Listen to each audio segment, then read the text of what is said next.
Shukla ji mic पकड़ते हैं और बोलते हैं कि मुन्ना शुक्ला जन्म ही लिया है कानून तोड़ने के लिए, गोली नहीं तो अगर बत्ती जलेगी क्या? एकदम राइट हुआ ही सब दिन को करके कोई भूल गए पूरा बाल साफ करो, कोई कुर्मी बनिया कि जिस विश्वास के साथ जो कार्यकर्ता अपना खून पसीना बहाकर आपके लिए लगता है, निश्चित तौर पर आप सबों को भी उस पर ध्यान देना चाहिए ताकि विश्वास बना रहे।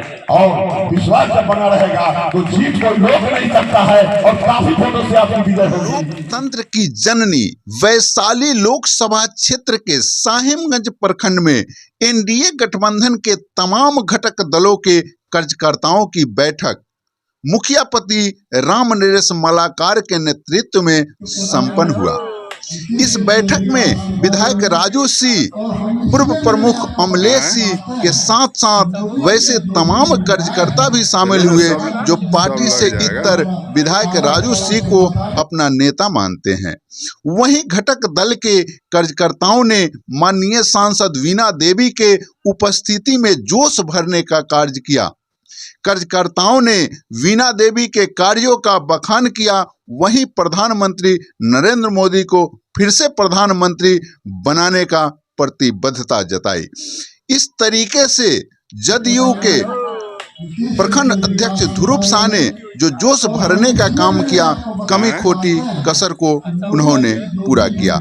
इन तमाम कार्यकर्ताओं को बयान को आप बारी बारी से सुनिए कि किस तरीके से एनडीए गठबंधन के तमाम कार्यकर्ता अपने नेता के उपस्थिति में जोश भरने का कार्य कर रहे हैं। कोई यह बात कहता है कि बतासा के लिए मंदिर नहीं तोड़ा जाएगा, तो कोई जंगल राज का जो परिदृश्य था उसको याद कराने का प्रयास करते हैं। तो सुनिए। विकास तो हुई है, मोदी जी विकास किए, गरीब से लेकर अमीर तक, देश से लेकर विदेश तक, लेकिन जो हमारा प्रतिद्वंदी है कौन वोट लेकर के घूम रहे हैं? आदरणीय शुक्ला जी का एक 2021 का बयान है जो यूट्यूब पे है, आप लोग सर्च करके अभी भी देख सकते हैं। उन्होंने स्पष्ट उनका भतीजा का उपनयन संस्कार था, वहां भोजपुरी अक्षरा सिंह कलाकार की प्रोग्राम हो रही थी, वहां गोलीबारी कर रहे थे। मंच से अक्षरा सिन्हा ने कहा कि यह गलत है। आदरणीय शुक्ला जी माइक पकड़ते हैं और बोलते हैं कि मुन्ना शुक्ला जन्म ही लिया है कानून तोड़ने के लिए, गोली नहीं तो अगर बत्ती जलेगी क्या? उससे कैंडिडेट को भी जवाब देना। और आपका कैंडिडेट पिछले 5 साल सांसद रही है, 2010 से 15 तक गायघाट से विधायिका रही है। ऐसा कोई कहीं दाग नहीं है कि 107 का भी मुकदमा आपके नेत्री के ऊपर दर्ज हो। वैसे खिलाफ कैंडिडेट को भी जवाब देना है, विकास के साथ साथ ये भी बताना जरूरी है। और मैडम के बारे में बहुत बताना मेरे लिए छोटी बात होगी। बहुत विकास करते हैं, कुछ कमी रह जाती है। 6-7 दल की गठबंधन वाली पार्टी है, इसलिए ध्रुव शाह जी बोले हैं कि सिकवा किला चुनाव के मैदान में नहीं होता है। वह काय का काम है कि मैदान में किसी भी प्रत्याशी से सिकवा किला करे। कुछ हुई होगी भूल, उसको भूल करके हम लोगों को मोदी जी के हाथों को मजबूत करना है। कुछ नौजवान पीढ़ी के लोग भी यहाँ दिखाई दे रहे हैं, उनको बताना चाहता हूँ। विपक्ष के नेता तेजस्वी जी कहते हैं कि 17 महीना में मैंने इतना नौकरियां दी। आप सब बताइए, बिना माता पिता के बच्चा पैदा होता है क्या जी? बिना नीतीश कुमार जी के डिप्टी सीएम थे, कैसे शिक्षक को बहाली कर दिया? ये सोचनीय बात है। नौजवान मियां जो भर्म पैदा किए हैं, इस पर विचार करना होगा, बताना होगा।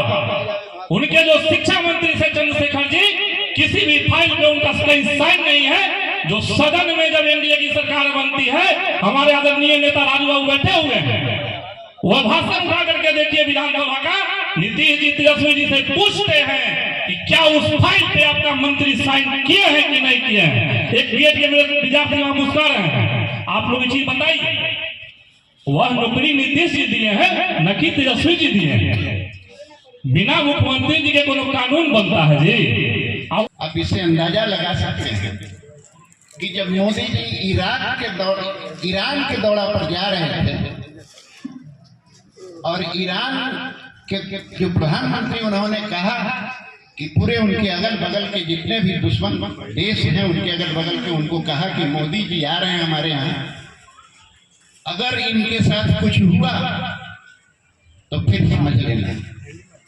और जब मोदी जी का विमान जब वहां जा रहा था तो ईरान का एक विमान आगे सुरक्षा विमान, एक पीछे, एक बाएं, एक दाएं, एक ऊपर, एक नीचे, और उसके साथ अगल बगल के जितने भी देश थे सभी देश के लोगों ने, सभी देश के प्रधानमंत्रियों ने, सभी देश के राष्ट्रपतियों ने एक एक विमान उनके सुरक्षा में लगाया था कि इनके साथ कुछ हो नहीं सके।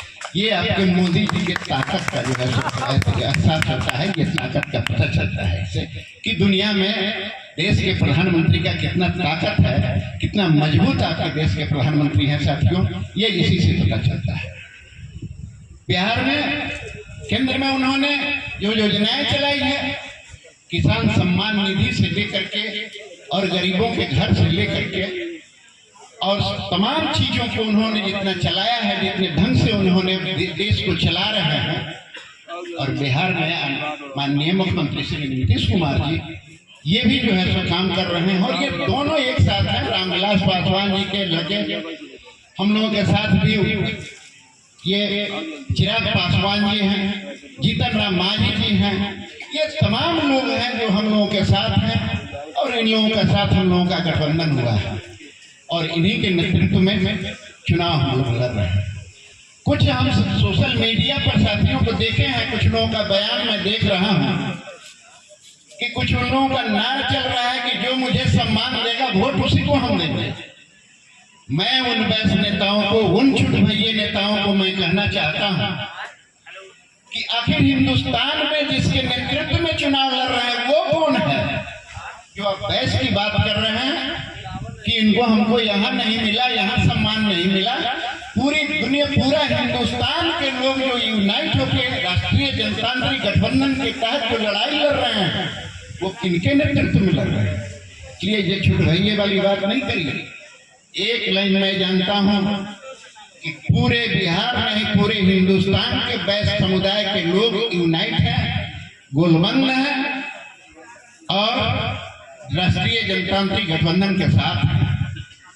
और खास करके मैं जनता दल यूनाइटेड के साथियों से कहूंगा, अपील करूंगा कि साथियों, बिहार में आदरणीय मुख्यमंत्री जी ने 40 का नारा दिया है कि 40 का 40 सीट जीतना, उसमें एक वैशाली भी आता है। इसलिए साथियों चूक नहीं होनी चाहिए। किला सिबुआ हम नहीं जानते हैं, हम नीतीश कुमार जी के लिए काम कर रहे हैं। यहाँ जो है तो हम ये नहीं जानते हैं कि कहाँ सोलर लाइट और क्या गेट और क्या, ये तो कुछ नहीं जानते हैं। मैं सीधा जानता हूँ कि एक 40 सीट में एक 40 वैशाली भी आता है। इसलिए हम लोगों को 40 का 40 देना है, ये हम जनता दल यूनाइटेड के कार्यकर्ताओं का कर्तव्य बनता है। इसलिए मैं आपसे अपील करता हूँ कि आप लोग जो है तो अपने अपने जगहों पर, अपने अपने पंचायतों में, अपने अपने बूथों पर इस तरह से चुनाव लड़ेंगे और कहाँ क्या कठिनाई हो रही है उसके लिए आप हमसे बात करेंगे। मैं आपके साथ खड़ा हूँ, हमारे उम्मीदवार आपके साथ खड़ा है, दिनेश बाबू हमारे जनता दल यूनाइटेड के MLC हैं, ये खड़ा है, ये तमाम लोग आपके साथ हैं। फिर आप जो है तो आप इसमें जो इफ वर्ष की बात क्या करते हैं, मैं किसी भी सभी दल के साथियों से कहता हूँ।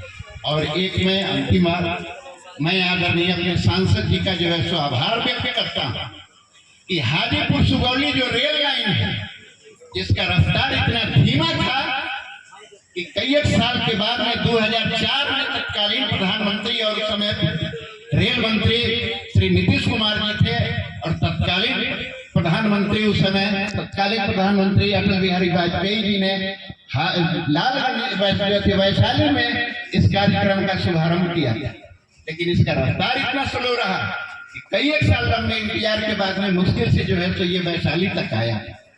लेकिन आदरणीय सांसद श्रीमती ये वीणा देवी जी ने हमारी आवाज को सुना, यहाँ के समस्याओं को जाना और लोकसभा में आवाज उठाया। हाजीपुर सुगौली रेल लाइन, इसका परिणाम हुआ कि पिछले साल आपका वैशाली से ये पारू खाप और फिर पारू से देवरिया तक, और ये साल के अंत तक आपको साहेबगंज से रेल चलने लगेगी, जो साहेबगंज के श्री रूपलाल साहब और ये रूपलाल साहब जी का जो सपना है वो साकार होने जा रहा है। इसलिए साथियों, इन्हीं आग्रह के साथ एक सांसद महोदय का जो काम होता है, जो जनहित में जो काम होता है,